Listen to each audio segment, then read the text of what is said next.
Wonderful Horrors, a Salvia divinorum 80x extract trip report, uploaded to earwid.org by I Am the Supervisor on November 3rd, 2022. I'd first heard about Salvia divinorum in the fall of 2005. Ever since then, I've always wanted to try it, but other, usually cheaper and better opportunities always arose, and Sally always was pushed to the back burner. But one day, in October 2009, I was hanging out with my friend Nick, and we had nothing to do whatsoever. He tried Salvia many times before, even up to 120x, and suggested the idea of getting some. We got a friend of ours, we'll call him Joe, to go to a local head shop to get us some. I went with Joe to get it while Nick stayed at his house to make his room as trippy as possible for the experience. We only told Joe to get 20x or 40x, but it came back with 80. I had no idea how strong it would be, but I wasn't about to complain. In about 20 minutes, we got back to Nick's house. Joe left. His dad had just called him, and he needed to help him with some things around the house. I entered Nick's room, and found that he had set up a surround sound stereo playing Spongle. I knew from previous psychedelic experiences that Spongle is definitely a great choice in music for the occasion. Nick had his brother's bong all cleaned out and set up with a fresh screen.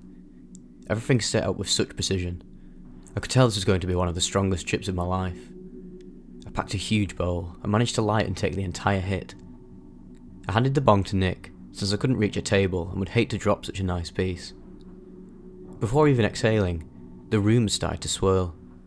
The last sober vision I had was of Nick putting the bong on the table, and then reaching up to the drawstring from the ceiling fan to turn off the lights. And then, it began. It felt like my head was rotating around in a clockwise direction, as if I tilted my head to crack my neck and just kept going in a full circle. The entire room turned black, but was flashing blue as if there was a strobe light on. Nick got up, and his legs merged into one continuous tail sort of thing, kind of like the genie from the Disney movie Aladdin.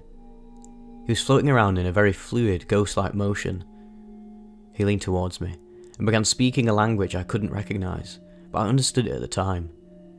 He said something to the basic effect of, "Let's go." Words started to appear on the wall behind him. They looked like those neon open signs at gas stations. I can't remember what they said, but I do recall they shifted in colour from red to green and then to yellow, and repeated in that pattern. By this point, Nick was floating all over the room. He still had the genie's tail, and for some reason, seemed to be wearing one of those face masks one would wear to protect themselves against airborne illnesses. I remember thinking to myself how this was one of the most awesome light shows I've ever seen, and how sweet it would be to just stay and watch it forever. Eventually, Nick was back in the chair he was sitting in when I handed him the bong. His face mask was gone, and his legs were back. At the start of the trip, I was sitting on his bed, leaning against the wall, but now I was at the edge of the bed. This was strange, because I don't remember moving at all. Nick asked me how it was, and I asked him how he was flying around so fluidly, and where the face mask had gone. He had no idea what I was talking about, of course, and asked why I moved to the end of the bed. For about 20 minutes afterwards, my movements felt very different than normal. It's hard to describe. They were both light and easy, and hard and jerky at the same time. It was maybe another half hour before I decided to pack an even fatter bowl.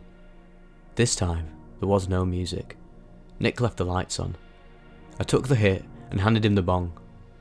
As I exhaled, it felt like I was being pulled into the wall behind me. I tried to move forward to escape being devoured by the wall, but it was no use. The same head rotation feeling as before set in once again. There were millions of voices all speaking the same language Nick spoke during my first trip. I can't remember everything they said or what their exact words were, but they were telling me to just give up and accept my fate. I don't even know what fate it was that they spoke of, but I decided I would accept it. I really had no other choice, did I?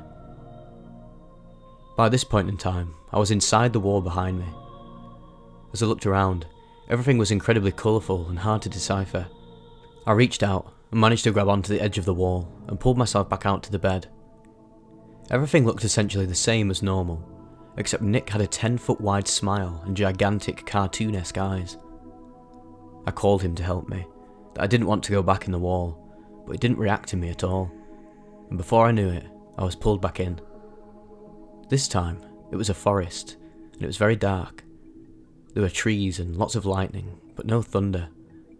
I saw animals I couldn't identify whatsoever.